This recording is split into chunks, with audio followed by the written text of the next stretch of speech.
Okay. So thank you very much. Let's start from the objectives of this presentation. First of all, we are going to look at strategic planning generally, and then especially for sustainable growth in a country. We look at also the evolution of the national development planning post our independence, that is around 1960 to present day.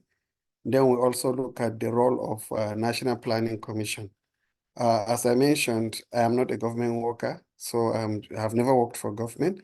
So I am just presenting from the perspective of an independent person. And so for introduction, I would like us to note that planning for national development is very essential for each country's economic prosperity. And most of plans are looking at economic growth and development most of the time. So Nigeria gained her independence in 1960, and since that time, there were many national development plans developed, mostly for the purpose of economic development, social and political issues. Why I mention political issues is at a certain point, some of the development plans were trying to address the current social and political issues mainly. So you can see there may be some shift at some point because of the political issues. Then there were plans prior to 1960, but they were pre-independence. And I don't think we have ever referenced them because they were from the colonial era. So the ones that we are going to reference is starting with the 1960. So Nigeria began planning in a more systematic way at that time, having very structured national government around 1960. I know that there were regional governments here and there, but at least from 1960, we got our independence. We had very well-structured governance system. So during that time, the government established National Planning Commission. The National Planning Commission evolved. Sometimes it is much under Ministry of Finance, sometimes budget, sometimes so many issues, but at least the role of national planning is still there and currently is retained at the Ministry of Budget and National Planning. So during the time of 1960, when the planning was developed, a number of plans were created to promote the country's economic development. Basically, most of national development plans are focused around economic growth, economic development, and so on, thinking that if economic is prospering, is growing, then other indices of human development will improve. So that's why most of the plans are that way. So the first National Development Plan was in 1962 to 1968. I want you to note the progression in terms of the years before the next plan is developed. Is very important. The frequency of developing the plans. So the first National Development Plan, 1962 to 1968, was looking at transitioning Nigeria from an agricultural-based economy to an industrialized one. Meaning that at that time, you remember we had maybe groundnut pyramids, cocoa, and so on. So they are trying to industrialize the country. So because of that, I think prior to that, we had railway system for moving cash crops and so on. But then the development of Nigeria at that time, the planning was to improve structural development, like infrastructure, like roads, improve the railways, improve the ports. You know, at that time we were excited. We got independence. So every aspect we were trying to prioritize and enhanced so that movement of goods and services will be going on across the country. So the plan also focused on education, healthcare, and boosting agricultural output and creating jobs. You should understand that at that time, fewer graduates, and then at that time, we were just starting. So relatively, the country was having some money here and there, but not so much. So notable achievement at that time was the construction of the Kainji Dam, a very big project for hydroelectric power and irrigation, and also the establishment of UNILAG, University of Lagos. So, however, the Kainji Dam is a very laudable project. However, at that time, there were challenges. The challenges were insufficient funding because we wanted to carry out so many projects and so on. So there was insufficient funding. Then also inadequate implementation of that plan. And then there was corruption even at that time. Reason the systems, accountability systems were not strong. And then everybody is learning maybe the ropes at that time, starting to understand nation building and so on. So there was limited overall impact, so to speak, but at least something was happening. So despite these obstacles, that plan, the first National Development Plan, actually set the stage for future economic planning. At least it's been referenced that at that time, that was the thing that they wanted to do, Kainji Dam and so on. So in summary, the goal for the first National Development Plan was to transition us from agricultural-based to industrialized economy, focused on mining and manufacturing. The key achievements were Kainji Dam construction and the establishment of higher education, like universities and so on, the first generation universities. So, but we had limited funding and we had corruption. So, come to the second National Development Plan. You know, the other one was 68. Now, by 1970, there was a little time to reflect. So they now develop another plan 2 years after, 1970 to 74. So at that time, you know, there was a civil war. So Nigeria was trying to settle from the impact of the civil war. So objectives was mostly around how do we unite the country? So mostly now social and political issues. How do we integrate the country with nation building and so on? And then also economic growth. So because it's after the war, there were lots of challenges to fiscal challenges. So the country focused on rebuilding and expanding the economy that was already affected by conflict. And Nigeria is one country, so nobody won. It was just like they have settled. So it's just a civil war within the same country. So we came back together amicably and we are trying to build our nation. So the plan at that time prioritized infrastructure development, particularly the transportation networks to link the towns and cities to facilitate easier movement among the different regions in the country. Additionally, it emphasized increased investment still in manufacturing, mining, agri, and then now local industry, and trying to find a way to reduce importation of foreign goods so that we can manufacture locally. But one significant aspect of the plan was the decision to have a National Youth Service Corps, which actually helped in fostering national cohesion and bringing Nigerians together. So, and since that time, NYSC has been active.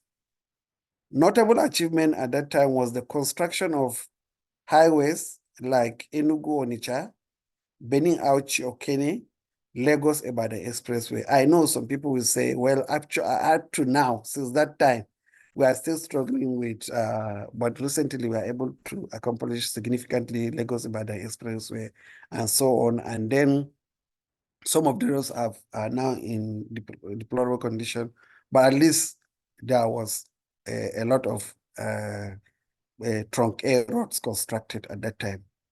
So, and this played vital role in improving transportation network within the country.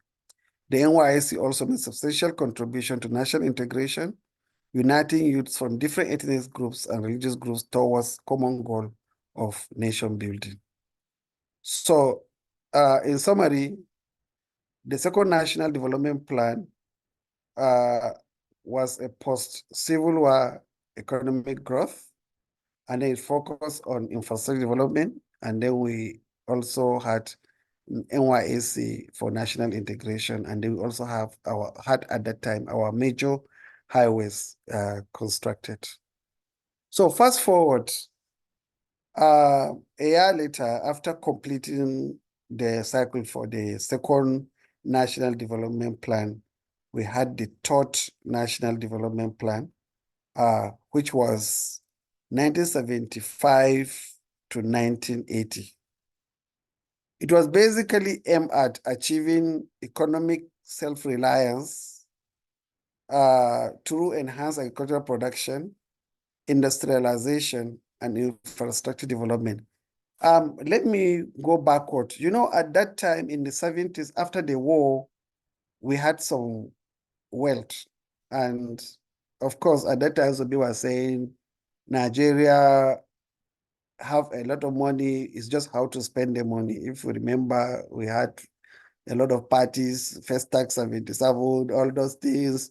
So Naira was very strong at that time. In fact, close to $1 or almost equal to $1, I think, but I can't remember exactly. But I know that it was very strong. And then our people started also traveling to acquire knowledge in other countries.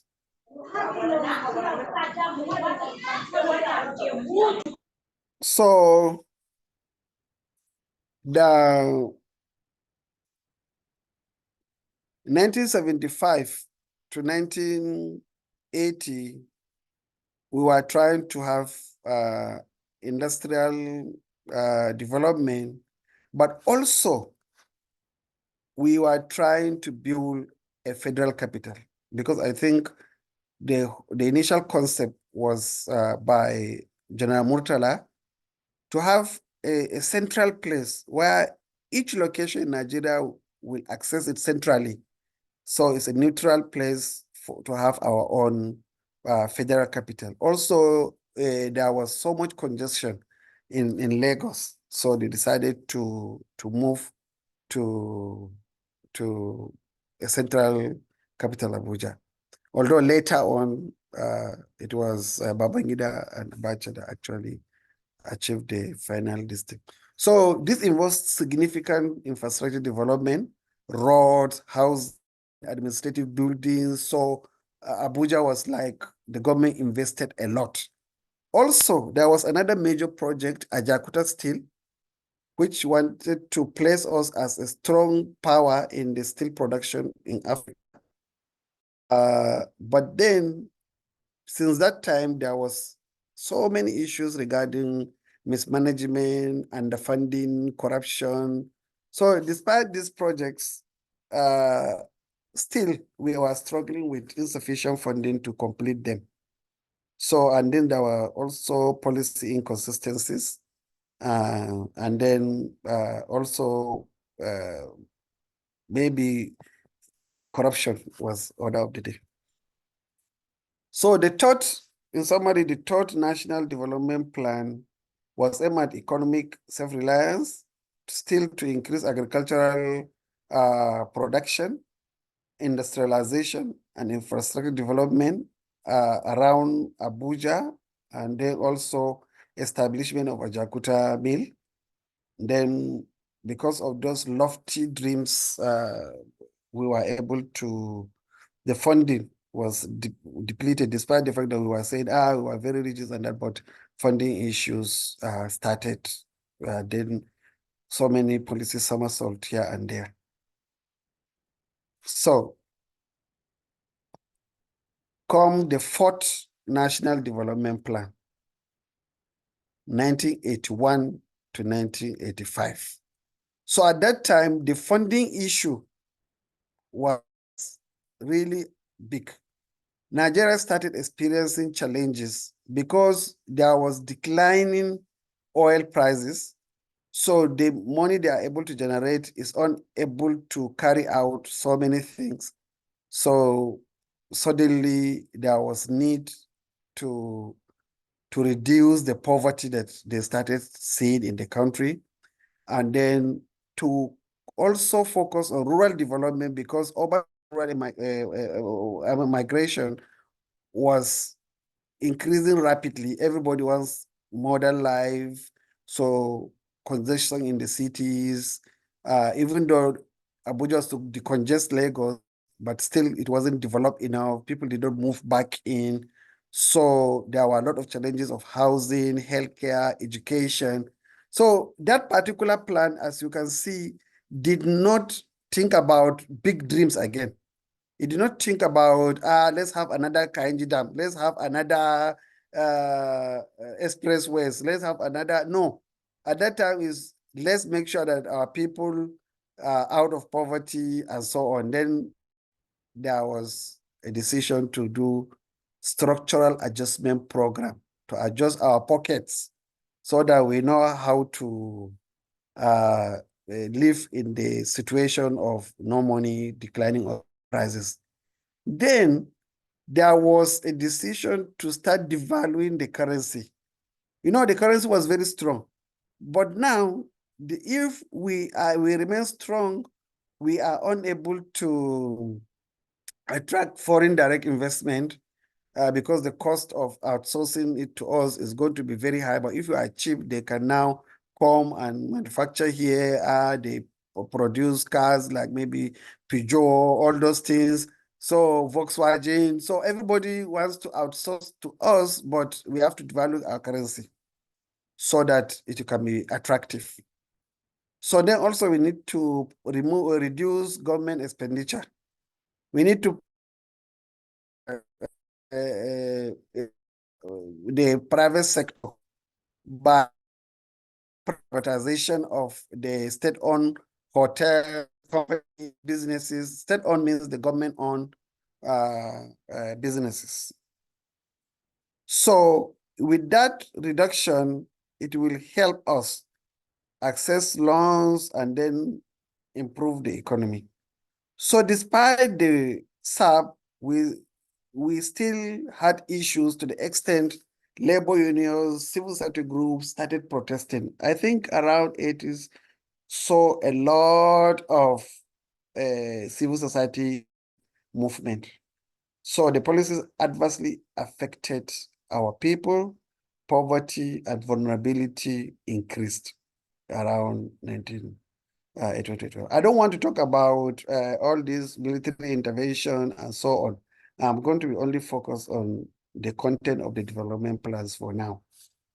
Now, the fourth National Development Plan basically was focused on poverty reduction, rural development, enhancement of social services, global economic down impacted on it, which led to declining oil prices, and then we introduced structural adjustment program. So the thing continued, but then there were a lot of effort to introduce strategies that will help improve the country. So between 2004 to 2007, there was introduction of National Economic Empowerment and Development Strategy. It wasn't even only national. It was cascaded down to state. We have needs at the federal. We also had seats at the states. We also had leads at the local government. And then there were also poverty reduction, PRSP, poverty reduction strategy papers, and so on being developed, all to address poverty, create wealth for our people, generate jobs, and then have strong governance and then human capital, and then improve the participation of the private sector. So this was developed with extensive engagement of the people, and then the regulation was introduced, privatization was also continued, and so on.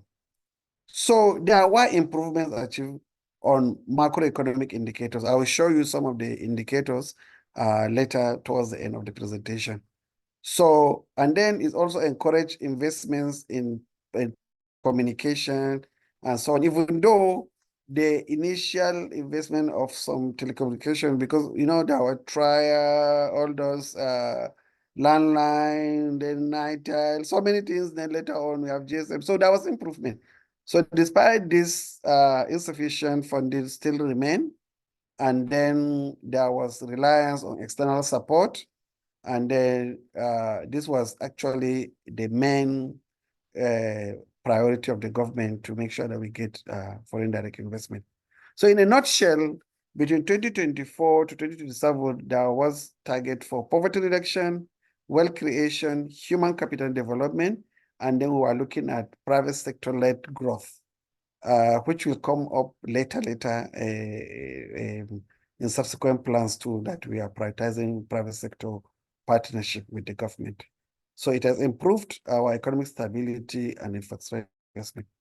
So came the most important document or plan that the country has ever had, the Vision 2020, to position Nigeria among the top 20 economies in the world. It was very ambitious, but very focused, well-detailed document that have continued to guide the country. At that time, if you recall, there were Asian tigers also emerging, like the Malaysia, Indonesia, and so. So also, we want to just replicate that fast growth and even, if possible, surpass them. So we introduced the National Transformation Agenda with ambitious goal of becoming top 20 global economies by year 2020, focusing on good governance, social justice, and economic prosperity. So these strategies created a resilient and diversified economy, and then emphasizes that we should lower our dependence on petrol by improving our investments in agriculture, manufacturing, and so on, and private sector participation. So there was significant investment because the country was able to have a well-focused plan. And for the first time, I think there was also interest in monitoring and evaluation. There was a framework for monetary evaluation in that plan. There was also the decision to have a monetary evaluation in the national planning in the country. So they now establish a monetary evaluation department in National Planning Commission. So because of that, there was a lot of effort to track performance of the government. However, these initiatives face some challenges still, the age-old inadequate funding, weak institutional capacity, and then still policy inconsistency, alongside criticism that we wanted to get out of oil, but we are still relying on oil revenue.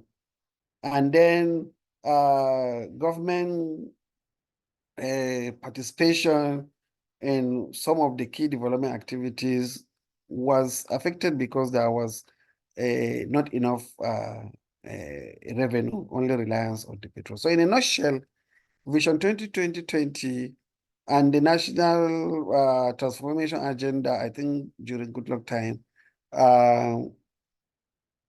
had, although they wanted to position to 2020, but to top 20 economies, but it wasn't successful. But the sector's focus on at that time was agriculture, manufacturing, trade, infrastructure. And then there were lots of initiatives around that. I think there was even a national infrastructure development plan, very comprehensive plan developed at that time.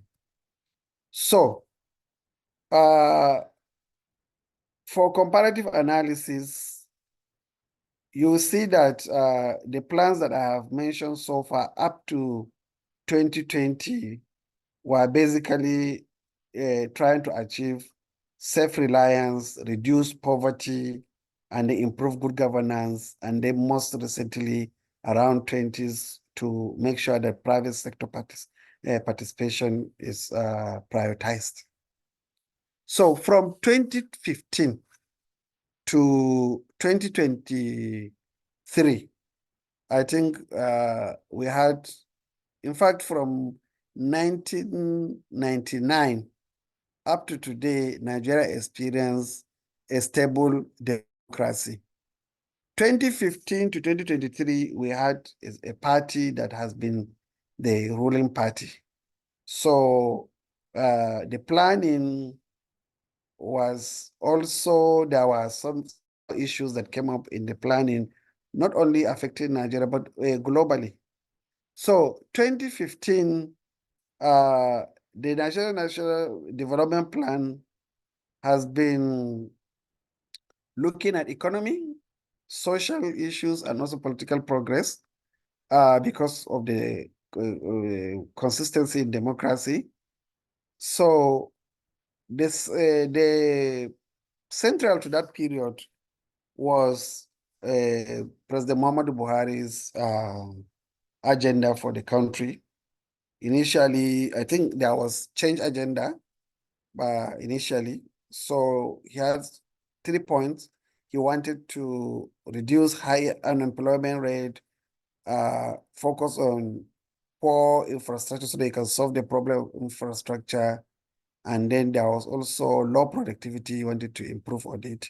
So at that time, he developed immediately a change agenda, but then the change agenda lasted for about a year. Then quickly they realized that there has to be a plan for economic recovery and growth. So ERGP, Focus Labs, so many things were done around that to understand the economy and see how we can turn it around and emphasize diversification of the economy away from oil, improve infrastructure development, and then social inclusion and good governance. So Buhari's administration basically out of the APC's administration. APC is not one party. It was several parties coming together to champion the change in the country. So focus on economic growth, diversification, and governance. And then also there was around 2020 a challenge of COVID-19. Now, this also impacted on the planning for the country because we were in an emergency situation. There was lockdown all over the world. So many issues, so many countries were impacted, but we were lucky the country, our country was resilient, unlike other countries that really almost, I don't know what to say, whether went bankrupt. So it was really challenging for many countries. So the focus was and economic resilience from that COVID-19. So the change agenda was built on 3 main pillars: improving security, tackling corruption, and revitalizing the economy. So, and then the sub sectors of that plan was social development, state and regional development, economic development, infrastructure, governance, security, because at that time we had a lot of insurgency and so on. And then there are pockets of so many things going on across the country that impacted negatively on security and the economy. So the agenda included enhancing the security, combating terrorism, particularly insurgency around the Northeast, and then also working with other countries to tackle the problem. Also, because the administration was focused on and anti-corruption. They introduced a whistleblower policy that if you see any problem, you can announce, and then government can even reward you for the announcement. Also, to curb corruption, they introduced treasury single account where governments are encouraged to, ministries, MDs are encouraged to have a single account because of monitoring corruption and so on. So it helped significantly, but then there were other challenges. So there was at that time several efforts because it was an emergency. COVID-19 is there, insurgency was there, so many issues were there. So government was really struggling to address poverty and so on. So they introduced a National Social Investment Program to take over from a Shopee program, subsidy removal program. Level, there was PTF also before the Shopee, and then also now they have National Social Investment Program to address poverty and socioeconomic conditions of people. So putting it side by side, the Change Agenda, the Vision 2020, and then the ERGP. So basically, the Change Vision 2020 was to address economic issues to propel us up to become the top 20 among the top 20 global economics. And then the change agenda was to address the challenges, social challenges facing us. And then the ERGP was to restore economic growth and invest in human capital and make Nigeria globally competitive. So the pillars that actually cut across was social development, also infrastructure development, and then good governance. So if you put side by side all the three plans, then the ERGP from 2017 to 2020, the 5 key areas was macroeconomic stability, diversifying the economy, enhancing the infrastructure, and improving business environment, and promoting social inclusion. So it has, I think, so almost 56 outcome areas that it was trying to achieve. So then in 2020 also there was a plan, a bouncing back plan of the Nigerian for Nigerian economic stability, still by the same Buhari administration. So that one too was focused on creating more jobs for people, agricultural enhancement for food security, and also providing different palliatives to solve the urgent problems of the country. So there was Empower programs, a GP program, and then there was support for MSMEs, low interest loan for MSMEs, and so on, to help start up companies and so on, because the problem was so much and the population was growing so fast. So something has to be done. So the next National Development Plan was 2021 to 2025. So at that time, the government now decided that, okay, you know what? We are going to have long-term plan, Vision 2050. We are also going to have medium kind of, not MTEF, but medium plan, 2021 to 2025. And then we have regular plans that will include the midterm expenditure frameworks where they will do maybe 3 years to 5 years, something like that. So that 2021 to 2025, it is currently is a very comprehensive strategy which aim at sustaining inclusive and private sector-led growth, and then diversifying the economy, and then improving MSMEs, and then creating resilient business environment to attract foreign direct investment, and then actually the plan is very lofty because it was leaned on the private sector more. because to finance the plan, the government realized that it will take up to 348 trillion naira to finance that plan. So public-private partnership was needed. And then I think over 50% of that financing was anticipated to come from the public sector, almost 80-something%. So it emphasized youth empowerment, integrating several sectors towards economic growth, regional development, social development, enhancing the communication, and so on. But I want you to note something as an M&E expert. The plan has recognized the role of monitoring and evaluation. And in fact, there is also a framework for monitoring evaluation of that plan. So from that 2010 up to today, Nigerian government has made effort to improve monitoring evaluation and also integrate it in its own planning.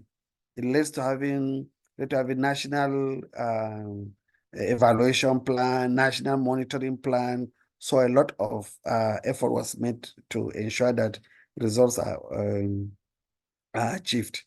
So the plan, in summary, 2021 to 2025, objective was economic diversification and then growth of small businesses.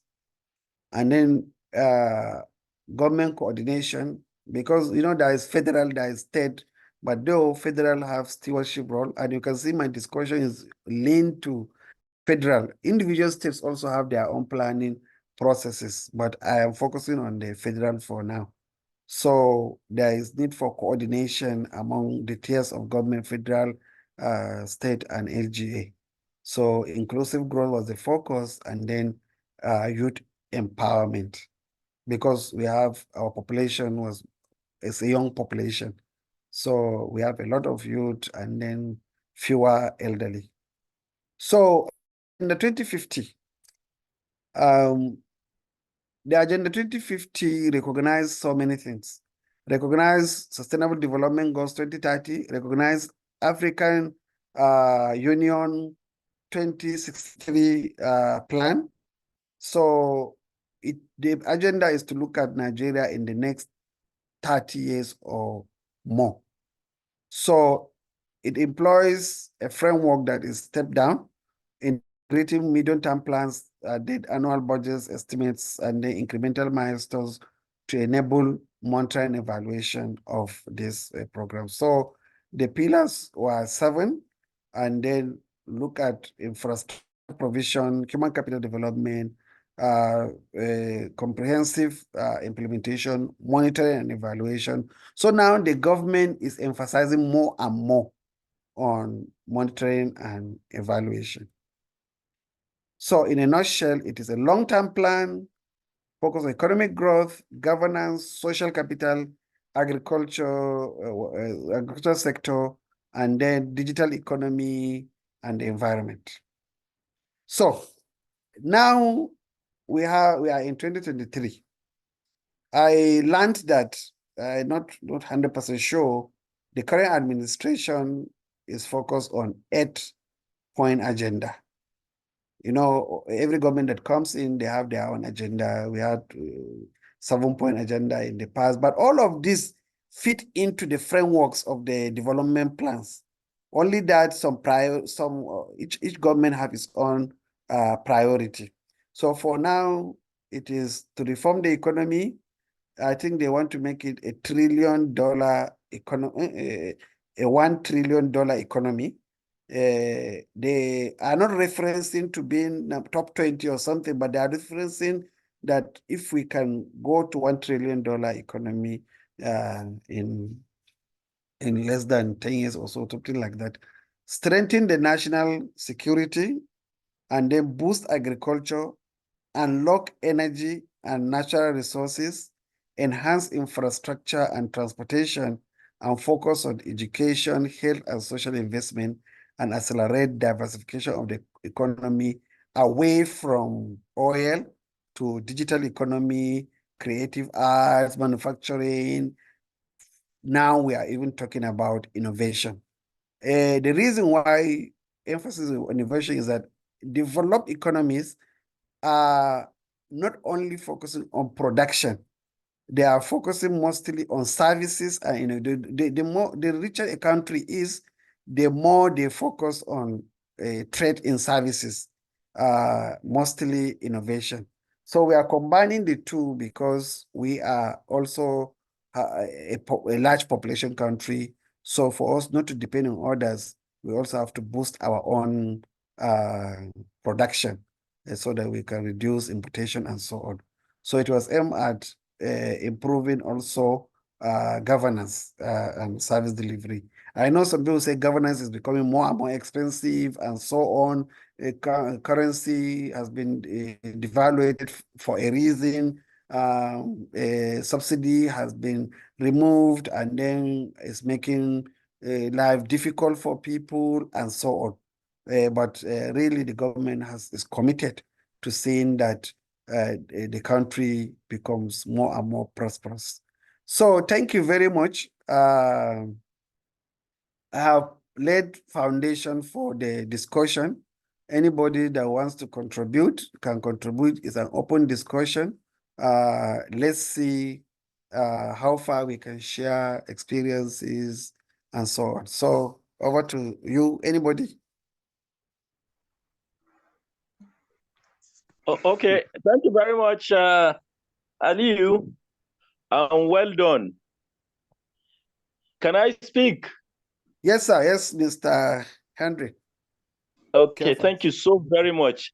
You said you are not from government, but honestly, yeah, you have done justice to this like a lecturer. Yes. However, I really expected that a little bit of criticism will come from your presentation, especially where we didn't do well. For me, Yes. I am more familiar with national development plans that were in the past, the first 3 or 4 national development plans. As I grow up, I expect that I know even more about the national development plans in Nigeria. But these days, you don't even get to have a grip of what the national economic or the system is talking about. Again, when you talk about Vision 2020, at some point you said it was ambitious. I don't see that as ambitious because even the superpowers of the world are eyeing Nigeria because of what Nigeria has. Just name any potential in the world. Nigeria has it. Is it human resources? Just name it. So we have everything that can take us to that level of our ambition of 2020, getting to the top 20 nations of the world by 2020. But a lot of things drew us back. Between 1999 and today, I will tell you that I really cannot say that national development plans have done well. This is because I see a lot of truncation. It is either a political party ideology comes in to truncate whatever that is said, or our level of indebtedness places us to be subservient at some level, so much so that we can't even implement that which is ours, but that which is theirs. So for me, honestly speaking, these two factors have been taking us aback. This is my observation of the economy so far. So thank you very much. I just Thank you, wanted to sir. observe. Thank you. Yeah. Very good observation. Is there anyone that will comment based on what he has said or add more? Yes, Hello. if you can permit me, can I come in with my small intervention? Please, sir. Please, sir. Yes, thank you very much. My name is Yusuf, and unlike Aliyu, I'm from government. And one thing I noticed that Aliyu has a very good grasp of what is happening in governance. and particularly what is happening in our own strategic planning series. But the only thing I want to say here is that in every good plan, there are two facets of the plan. Number one is getting the plan together with good elements. And the second thing is that meticulously following up the plan to its logical implementation. Now, as we are all aware, in Nigeria, not only change of government, but also change of administrators in various sectors of the governance sometimes affects the implementation of the subsectors of our plans. For instance, if you say you want to take energy, for instance, in Nigeria, and you look at the power sector, whether it is renewable energy or the conventional energies or whatever, you find out that we have made attempt in our strategic plans to boost the energy of Nigeria, to increase the energy, not only increasing also, but as well to distribute the energy to every facet or corner of Nigeria. Now, what are the issues? First, we have created the integrated Niger Delta energy plan, which we have started constructing gas plants all over the country, using pipelines to transport the gas to those. At the early inception of Nigeria, we were focusing on hydro, which we have been building hydro plants all over. Then we come to gas. Then we are going into renewable and some school of thoughts talking about nuclear. But all these things could have made Nigeria to be energy sufficient if the implementers of those plans have not been what I call shifting their own goalposts along the way. Now, if you look at it, the integrated Niger Delta energy plan is a very good plan, placing so many power plants using the gas, abundant gas we have across the country, so that at least we can generate surplus and share with our neighbors. I mean, the countries like Niger, Mali, Burkina Faso, all this Chad and whatever. Now, the plan, while it has started, they have started implementing the plan. Along the way, the government has changed. Goodluck Jonathan government has continued the plan because I'm sorry to say, Umar Yar'Adua government has halted the plan of Obasanjo. He said he wants to, first of all, investigate what has went wrong in the plan or in the implementation strategy. But Goodluck continued. Then after Goodluck, we have abandoned the issues completely. So let me not bring back history, but what I'm trying to it's good, say Prof. Here, it's good, Prof. Yeah, it's good. Yes. So what I'm trying to say here is that we had opportunities of having very good plans, and in fact, we are one of the countries that are renowned with our initiative when it comes to plans. But then the people in the government who are supposed to implement the plan, even if the government change, does not mean that plans have changed. What I mean is, if you move from Obasanjo regime to Yar'Adua regime, the plans are still there. And the implementers of the plans are still there. These are ministries, departments, and agencies. And you don't change ministries, departments, and agencies. You only change the political office holders.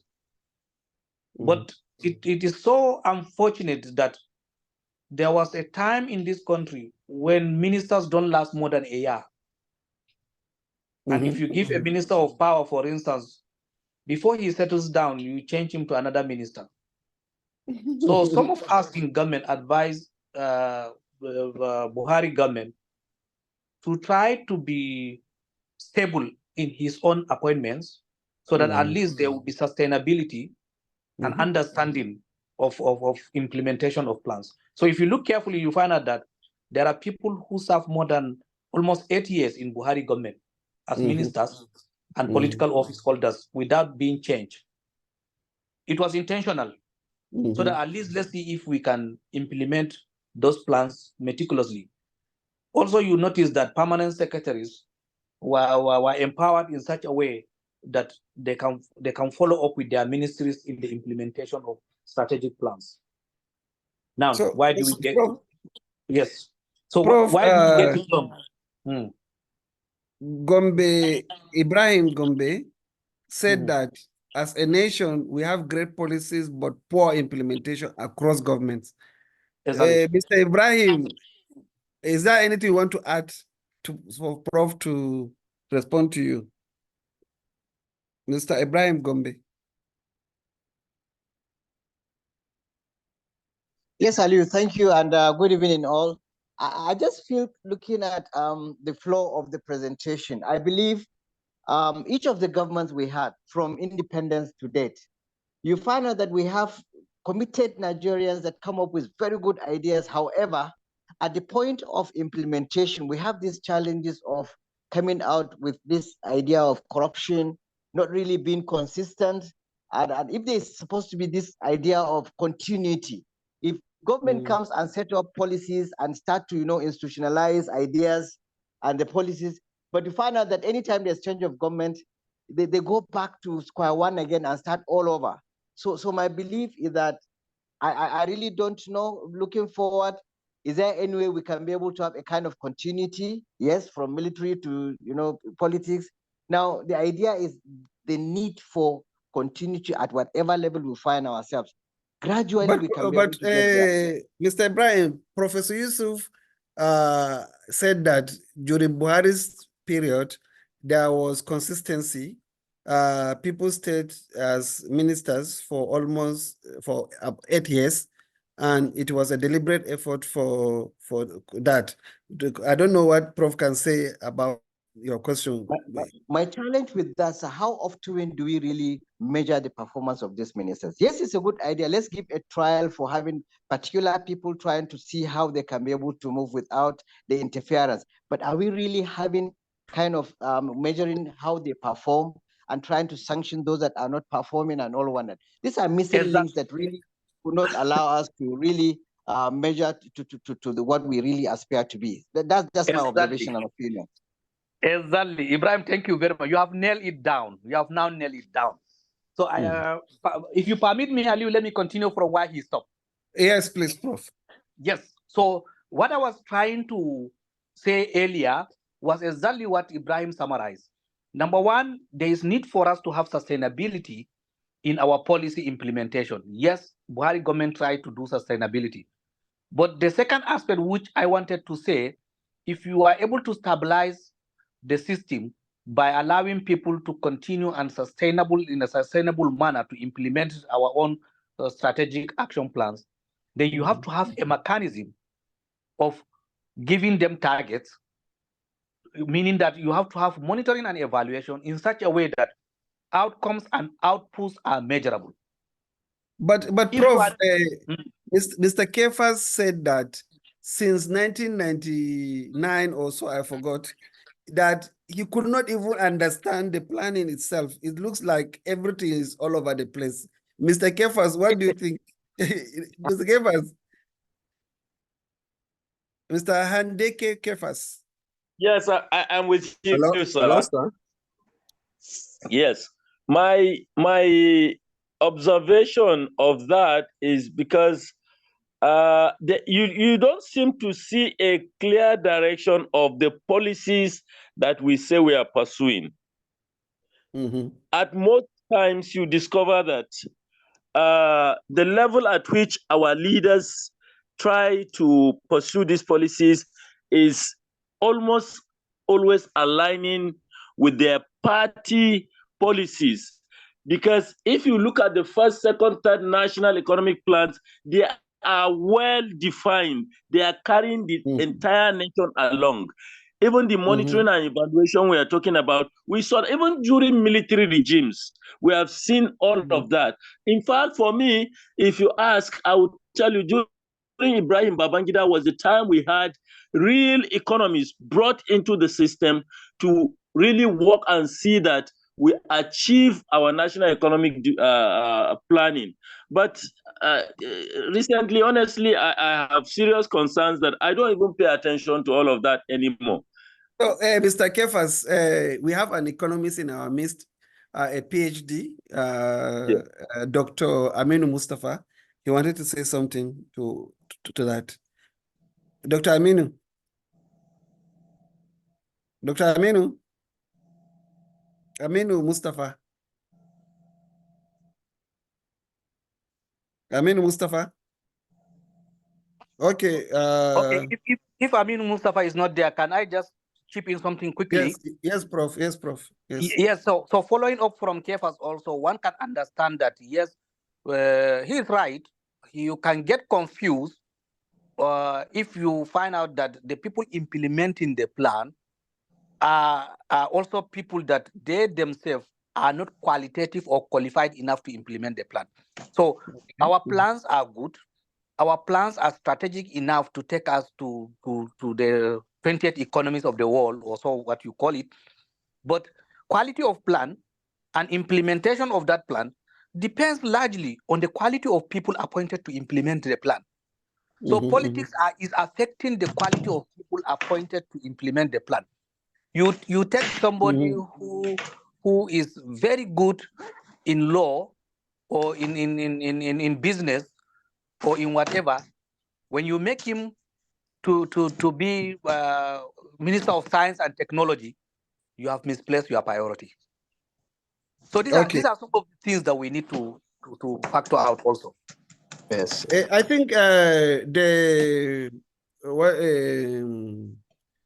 one of the leaders of China said that if you have a black cat or a white cat, it doesn't matter if it is cat, whether black or white, so long as it can catch the rat. You understand? So, but a selection of people to lead us or to be in those ministries, sometimes there are issues. Mr. Bashir Mustafa, you wanted to say something? Yes, thank you very much. My name is Bashir Mohammed Al-Hassan. Okay, yeah. I really like the presentations. Entirely, the content was so apt, very nice one. And also, Mr. Ali, thank you for the opportunity given to us to really hear from you, especially considering when we are talking about the strategic plan, which I've never had a chance to really lay my hands much around that, despite the fact that I'm into governance program and also working as an M&E there. So my thought is not just, is not much. It's just that wanted to really talk about when you also, the second respondent, after you finish the presentation, he's saying that he really expected criticisms while you are making the presentations. And I quite agree with him, being that this is more like a forum whereby we will discuss, and also is going to be a constructive one, not just critic, but a positive one. And then secondly, what I wanted to say is generally on the discussion that I have had, our major issue majorly, based on my understanding actually, is the political will of our leaders. Because we can put in all sort of plans, strategy to make things happen, but always, all the time, you will see that that will to really make the change is not there.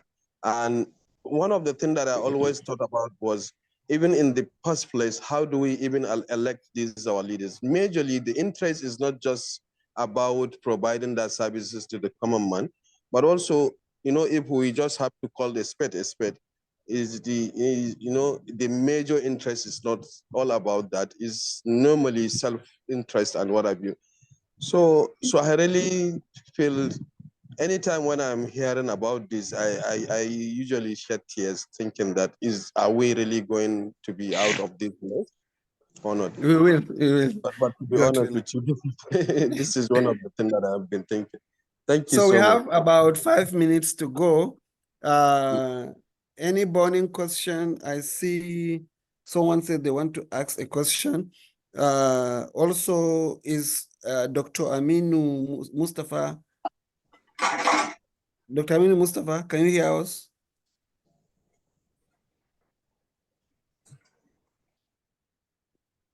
Okay. Hello. Any other contribution? Okay, you wanted to ask a question? My name is Bello. I had to speak as a student. The issue of economic planning, I even conducted Korea's economic planning, Korea's economic miracle. that how Korea managed to move from an agrarian society to a developed country. So what I actually the project was on Asian tigers, but I noticed something about these countries or entities. All of them are ruled by authoritarian government, at least for like 40 years. Korea was ruled by two military government for 40 years to sustain their economic planning. So there is continuity is very important in every economic development planning. And also, as a nation, we should have a vision and mission. A vision is, how do we want the world to see us? Is it a technologically advanced country or what? Our mission, what do we want to achieve in the next 10 or 20 years? We have an opportunity to achieve that, being that we have a very large market around us, that is African market, and they are all developing countries or they are poor countries. If we can quickly develop before countries like our neighboring countries like Niger, Chad, Cameroon, we can easily have access to their market to sell our products. But it's So going thank to be you very very much. Now, thank you very much. There are many things going on. We are trying to integrate ECOWAS, have a single currency. There is also African Continental Free Trade Agreement, ACFA. There are many things going on to see that happen. So, ladies and gentlemen, if there is no burning question, I would like to say that thank you very much for your time. We will meet again some other time on another topic. So look out for more discussion and subsequent engagement. Thank you very much. Thank you, Stella. Thank you, everyone. Thank you. Thank you. Have a good night. Good night. Very Thank much. you. Thank you. Thank you, sir. Thank you. Thank you. Again. Thank you, Mr. Hendeke Kefas. Thank you. Good night. Thank you. Bye-bye. Bye. Yeah.